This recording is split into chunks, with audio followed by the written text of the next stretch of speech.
our team, our community. This is CondorsTown, and this is another Energy Condors connection. Now, here's Erik Fox and Ryan Holt. What's going on, B-Town? It's Erik Fox from Energy 95.3. Took myself off screen for a moment, but I'm back. And Ryan Holt on the other side of the screen for the Bakersfield Condors. How you doing, my friend? You were just testing my internet there. I see what you were doing. See, you're on to me now. You know, we are brothers from another mother because that's what we do here. Every single week we connect you up with all things CondorsTown. And, you know, is it nice to be back on this side of the border? Yeah, for the next, 4 days. And then, well, I mean, I suppose we're on this side of the border the rest of the month. Well, we're talking national borders, not state borders here. Yeah. We'll be outside California. We'll be back in California. We'll cross into Texas. I mean, that's another country. So I know when not to say things, and I'm not going to say anything. So we'll just jump right into it. Let's talk about what's going on with the Oilers. Obviously, All-Star break just happened. You know, it's kind of a nice little break. I like the game to me has always been but I kind of like the other, the skills competition and but what were you seeing during that? Obviously we had some players from the Oilers out there. What were you seeing? Yeah, pretty cool to see Stuart Skinner represent the Oilers, and you know, for a rookie to be named an All-Star in the NHL is no small feat. So pretty cool that he was there, and yeah, it's all pomp and circumstance, and it's it's for the fans, and it's not for hardcore. You're not looking for breaking down X's and O's here. Do I think they can do some things differently? Yeah, I do. That said, I mean, I'm not sure how involved and how invested you can get into it, but I think it's pretty cool from a player perspective. Being recognized, and you get to have your families there and things like that. And it is a nice break for guys not there. Especially the way they've done it now, where you kind of get like a bye week either going into the All-Star break or coming out of the All-Star break. So, the Oilers had it going into the All-Star break, and, thankfully last night came out of it with a win last night in Detroit.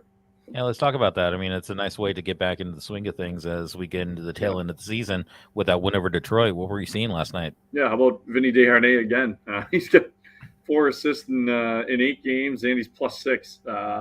This is a 7th-round pick who was kind of discarded. I'll use the word discarded, but, I think if anybody thought he was going to play in the NHL, I'm not sure that would have been the case, 4 years ago. And here we are 4 years later, and he's a pivotal part of what the Oilers are doing right now. And, we had an extra suitcase with us when we went to Calgary. The suitcase had basically all of Vinny's belongings here from Bakersfield in terms of clothes and stuff. So, don't anticipate Vinny coming back anytime soon, which is a great sign for us and a great sign for the Oilers. Great win last night. Ryan McLeod had a goal, and nice win over Detroit. Did what they were supposed to do, and now the Pacific is jam packed up the top.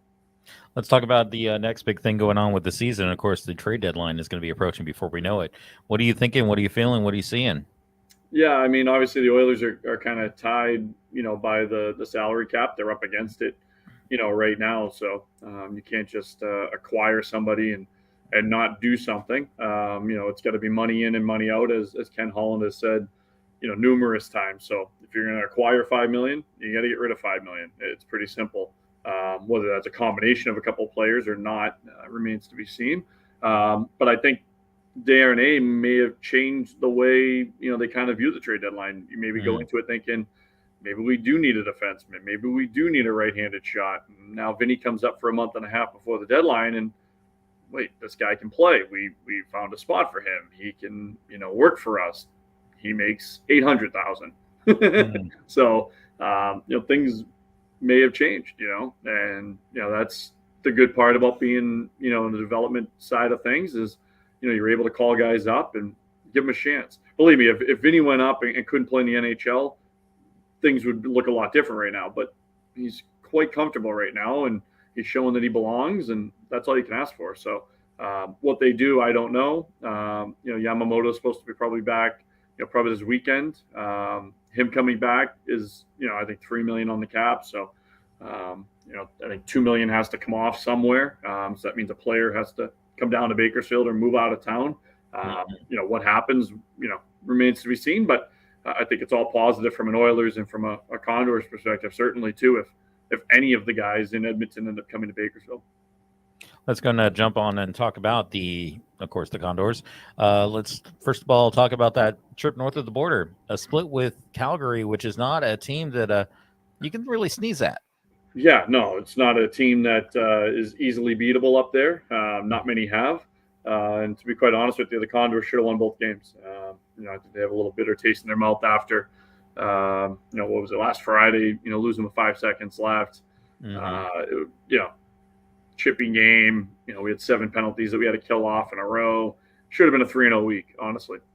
And the team's playing well. And I think that's the good part about it is yes, a hole was dug in December, but January you started filling it, and now you're starting to really, dig out of it here in February. So it's going to be a grind of a stretch here. 29 games left, and still 2 big road trips here this month. It's the only time we're home basically all month is this weekend, and then we're home all of March and basically home all of April as well too. So the schedule flips here after February. If you can get through February on the positive note, you can start making some real hay coming up in March and April. We'll talk about the weekend coming up in a moment, but yeah, we're talking about that road trip coming up where you guys are literally going everywhere. You're going to Colorado, to Palm Springs, San Diego. You got 1 game and then back on the road with Texas. What does that do with a player that just had that much road time? Yeah, it's tough. I talked with Justin Bailey, prior to the game on Friday in Calgary, and was kind of just asking, what are you doing for All-Star break, and what's happening? And he said that, ultimately the last thing I want to do right now is get on a plane. So a lot of guys actually just stayed in California and bounced around the last couple of days, and checked out some other areas of California that they hadn't been to, because it is tough. We've been, I think it's 8 flights in the last 8 weeks, I think. Or at least by the end of February. And then next week's trip is, we leave on a Monday. We go to Colorado Tuesday, Wednesday. We'll fly Thursday to Coachella Valley, off on Friday, no game day Friday. And then Coachella Valley, travel to San Diego, back to Bakersfield, play Tuesday, and then right on the road again to Austin. So, I was looking just from a, personal standpoint. I'm like, when can I get a haircut? I think the next time I can actually physically get out of the office is the 22nd of February. So,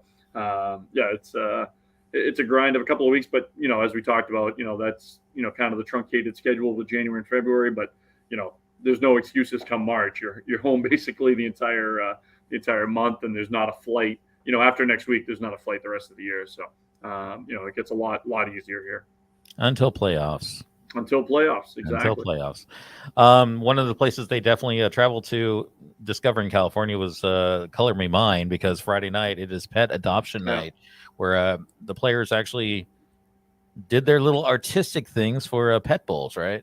Yeah, pretty cool. All the guys went over to Color Me Mine and painted all sorts of pet bowls and dog bowls over there, and a couple of families got involved as well too, and we have them up for auction right now on our website and on our app. You can just hit Jersey Raffles and Auctions, and they're right there with the pet bowl, and we'll conclude that on Friday night. We also have adoptions as well too from the Kern County Animal Services, and all proceeds benefit local animal shelters and services here in town. So it's pretty cool. Guys get a kick out of it. Some are more artistically Van Gogh, and some are more Picasso, but I think they're all good sports about it, and it's all for a great cause too. So it's a pretty cool night.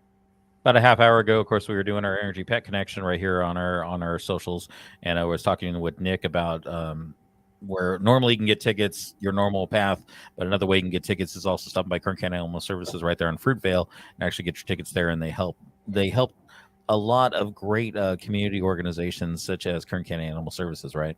Yeah, absolutely, and I think some of the cool parts about the night too is it gets the guys to do stuff that normally they don't do. I know I wouldn't usually head over and paint, but I think the guys get reward out of it too, and being able to do something that they don't normally do, and it's all for a great cause, and we're looking forward to it, and we'll have fun Friday night. And if that's not enough, there's $2 beers too.